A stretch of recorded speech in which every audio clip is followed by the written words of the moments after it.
Picture the eerie silence of a high school classroom. Right. The teacher is standing at the front, trying to explain the defining global event of the 21st century. But here is the catch. Yeah. That teacher has to learn about the event from a textbook, just like their students, because they weren't even born yet when it happened. Oh, wow. Yeah, that is a wild thought. It really is. Welcome to the deep dive. Before we jump into today's mission, just a really quick, enthusiastic reminder for you to like, subscribe, follow the show, and turn on that notification bell. Yes, definitely do that so you never miss out on what we're uncovering. Exactly. Now, a strictly brief update for you regarding the story we've been following. The Martin Stevens versus OpenAI matter is not a lawsuit. Right, we want to be super clear on that. Yes, very clear. There is a deliberate, voluntary quiet period requested by Martin Stevens, but please know this should not give the impression that a settlement is underway. And finally, the dead man's switch has not been activated, meaning Martin is safe, both physically and legally. Good to hear. For sure. Okay, let's jump right in. We are taking a comprehensive deep dive today into the National September 11 Memorial and Museum. You know, it's a really fascinating time to look at this institution. We have some incredibly revealing sources on the table today. Yeah, we've got a lot to get through. We do. We're looking at their 2025 annual report, an extensive new guide specifically for military visitors, and the museum's major blueprints for the upcoming 25th anniversary commemorations in 2026. Which is coming up so fast.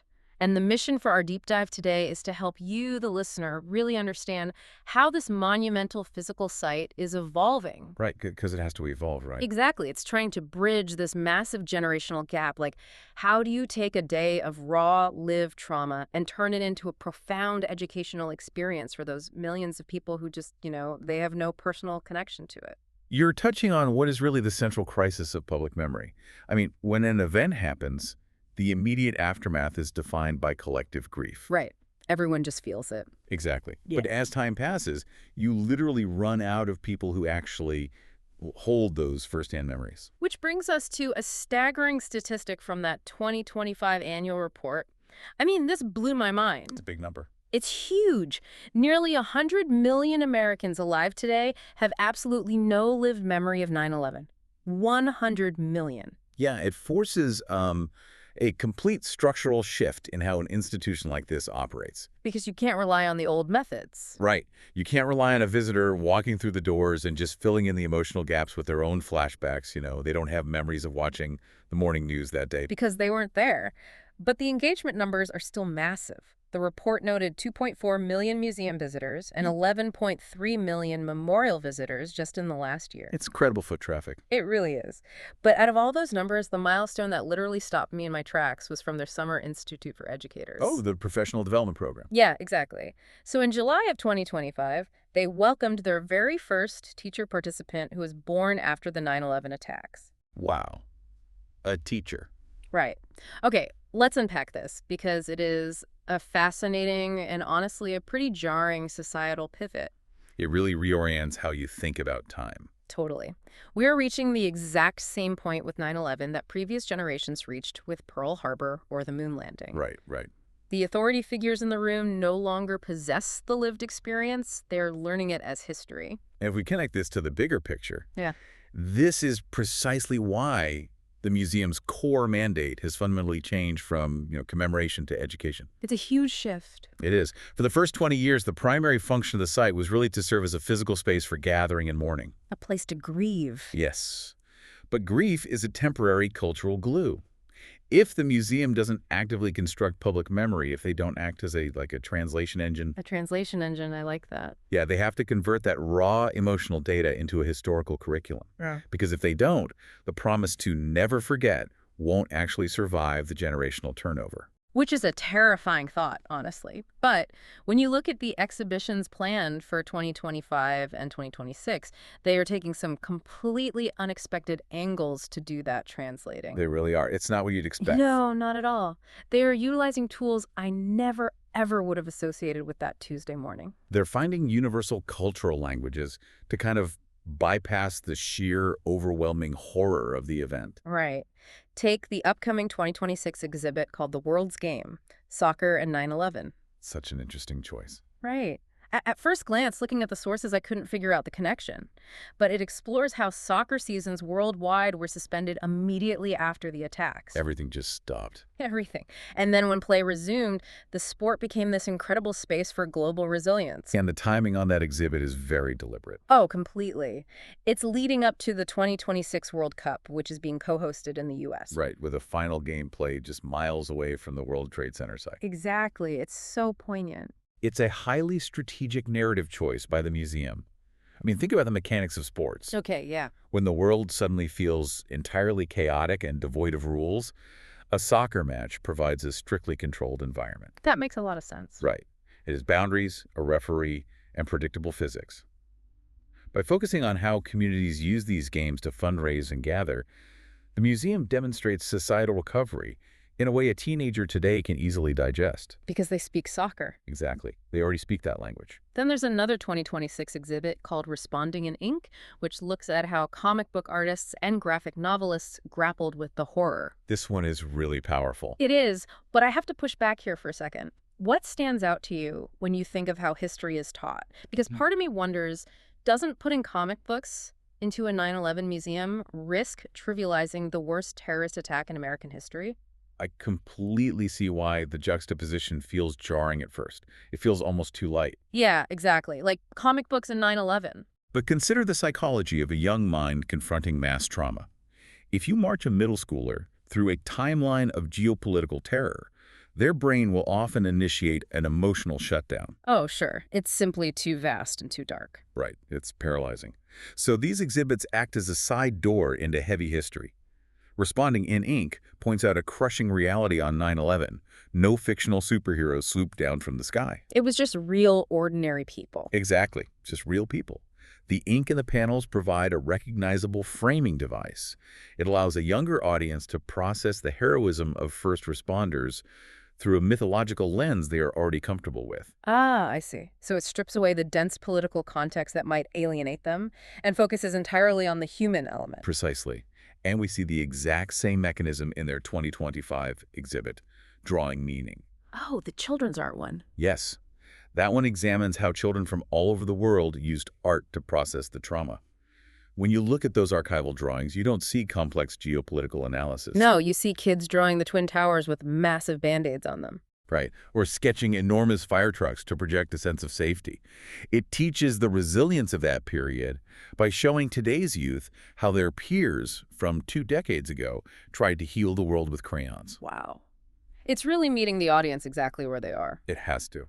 But while the museum is extending this pop culture bridge to the youth, our sources highlight that they are simultaneously deepening their bond with a drastically different demographic. A very different group, yes. We're talking about a generation whose lives were completely hijacked and redirected by the events of that day, the military. The site is deeply interwoven with the veteran community, and the museum is really solidifying that connection right now. They are. Just ahead of Memorial Day, the museum announced a permanent expansion of their free admission policy. Which is a huge deal. It is. It used to be restricted to active duty personnel, but it has now been expanded to all veterans. And when you read the stories driving this connection in our sources, it really puts the weight of the last 20 years into perspective. The sources detail some incredible individual trajectories that started right there in the rubble. John Poliska's story really stood out to me. Oh, absolutely. He was an 18-year-old freshman at Fordham University on the morning of the attacks. Just a kid, really. Yeah. And he ended up volunteering down at Ground Zero right after the towers fell. He vividly describes the sensory details that locked into his memory. The haunting smell of the pulverized concrete. Yes, and the relentless sound of the firemen's locator beacons pinging in the silence. Ugh, that sound. It's something so many survivors mention. It's chilling. And for Poliska, that sensory experience was so absolute that just a month later, he enlisted. Wow. A month later. Yep. He eventually became an Army Green Beret, deployed multiple times to Iraq and Afghanistan, and today he serves on the museum's Visionary Leadership Council. That full circle journey is incredible. Yeah. And then there's Ron Bucka Jr., whose father was an FDNY fire marshal killed in the attacks. Right. And the son honored that sacrifice by also becoming a Green Beret. It's just profound. Here's where it gets really interesting. Think about the profound cyclical reality facing the United States military today. What do you mean? Well, you have many of the newest recruits standing in uniform right now who weren't even born on 9/11. Oh, right. Yet they are putting their lives on the line in an armed forces that was entirely shaped, funded, and deployed based on the aftermath of that single Tuesday morning. What's fascinating here is how the museum functions geographically and psychologically for those veterans. How so? Well, the institution is even dedicating a new installation to honor the more than 7,000 U.S. service members killed and 50,000 wounded in the global war on terror. Those numbers are staggering. They are. And for many veterans, especially those grappling with the unseen wounds of war or questioning the ultimate cost of their service, the museum is not just a field trip. No, definitely not. It is a space for collective validation. Validation because they can finally see what started it all. Exactly. The museum visually and physically lays out the exact root cause of their arduous overseas deployments. It makes it real. Right. When a veteran stands in front of a mangled fire truck or the twisted steel, it answers the why of their service in a very tangible, grounded way. It anchors their personal sacrifice to a physical location. Which brings us to the reality of actually stepping onto that plaza. Yes, the physical visit. Because whether you are a veteran seeking that psychological anchor or a listener planning to visit tomorrow, or, you're looking ahead to the major 25th anniversary milestones in 2026, navigating this site requires an intentional approach. You really can't just wander in casually. No, you cannot treat this like a standard stop on a New York City vacation. The logistics and the mental preparation are equally important. Let's look at the 2026 plans first, because the scale of the 25th anniversary is going to be massive. It's going to be a global event. The sources outline extensive plans. There will be the traditional reading of the 2,983 names of the victims. Which is always so moving. Always. But it's the pacing of the morning that really stands out. They observe 7 specific moments of silence. Yes, 7. They mark the exact times each tower was struck, the times each tower fell, the attack at the Pentagon, and the crash of Flight 93 in Pennsylvania. And that 7th moment is particularly telling about how the narrative of 9/11 is still actively expanding. Right, because it didn't just end that day. No, it didn't. That final moment of silence is dedicated to honoring those who have died from 9/11-related health effects in the years since. That is heavy. It forces the public to recognize that the casualty list didn't freeze in 2001. The toxicity of that site continued to claim lives for decades. That is a harsh, necessary truth. The museum is also promoting a hashtag for the anniversary, Remember the Sky, which the sources say is inspired by Spencer Finch's massive artwork inside the museum. Ah, yes. That artwork is a perfect metaphor for the unreliability of memory. How so? Well, Finch created a massive mosaic of 2,983 hand-painted paper squares. One for each victim. Exactly. And it was trying to remember the exact specific shade of blue the sky was on that clear September morning. Oh, I've heard people talk about that blue sky. Everyone remembers it. But of course, human memory is imperfect. So every single square in this mosaic is a slightly different shade of blue. Oh, wow. It beautifully illustrates how each of us remembers that day just a little bit differently. But when assembled together, it forms a collective sky. That is incredible context. I love that. They are also hosting a 4M Run to Remember in Central Park. Running is a great way to process that kind of emotion. It really is. It's such an active, physical way of processing grief as opposed to just standing silently in a museum. But let's weave in the logistics here, because if you are making this pilgrimage, you need to understand how the site actually operates. This raises an important question regarding how our physical presence shapes public memory. Yeah. You want to control your environment as much as possible so you have the mental space to absorb these mechanisms we've been discussing. You don't want to be stressed about tickets. Right. So for the listener, here is how you do it. The outdoor memorial, which features those 2 massive plunging reflecting pools built into the footprints of the original towers. Those are stunning. They really are. And that part is completely free. It is open to the public daily from 8 a.m. to 8 p.m. You don't need a ticket. You can just walk right off the street onto the plaza. But the museum is different. Very different. The museum itself, the underground portion, absolutely requires tickets.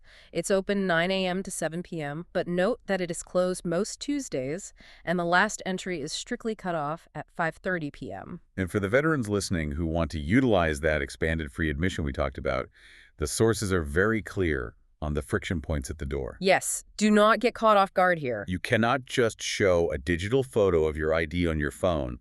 You must bring a physical, valid government ID. Right, so that means having your Common Access Card or your DD Form 214, which are your formal discharge papers, physically in your hand. Good to know.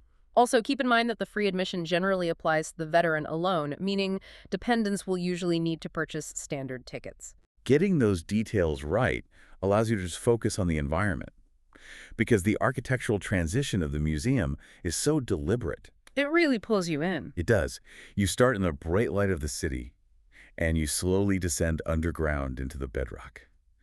The lighting is dim, the ceilings are cavernous, and the material is heavy. It demands reverence. It demands you to be present. Yes. So our sources strongly advise visiting early, right when they open between 9 and 11 a.m., or waiting until the late afternoon after 3 p.m. To avoid the rush. Exactly. Avoiding the midday crowds allows you to engage with the artifacts without feeling rushed or crowded out of your own emotional experience. I couldn't agree more. And before you descend into that heavy environment, or maybe right after you come back up into the light, I highly recommend finding the survivor tree out on the plaza. Oh, the calorie pear tree. Yes. Workers pulled it from the smoldering rubble. It was severely damaged, but it was rehabilitated in a nursery and replanted at the memorial. It's amazing it survived. It's a living, breathing artifact of resilience, and honestly, it provides a vital spot for a quiet breath of fresh air. It does. And as we look toward the future of how this history will be told, consider the lifespan of those artifacts. The tree and the steel. Yeah. The survivor tree, or the massive last column of steel standing inside the museum covered in the final messages from the recovery workers, they carry a silent authority. They really do. Eventually, decades from now, those physical objects will outlive every single human being who remembers 9/11 firsthand. Wow. I never thought about it like that. They will be the only things left that were actually there. It challenges you to think about your own legacy. What are the physical objects or the specific stories in your own life that carry the weight of your most important memories? And how do you plan to pass those stories down to a generation that simply wasn't there? So, what does this all mean? It means history isn't just something we look back at. It's something we actively construct every single day. The translation of memory never really stops, whether it's through a comic book, a soccer ball, or a quiet moment by a rehabilitated tree. Well said. Thank you so much for joining us on this deep dive. As always, please remember to like, subscribe, and share this show with a friend who might find the mechanics of memory as fascinating as we do. We'll catch you on the next one.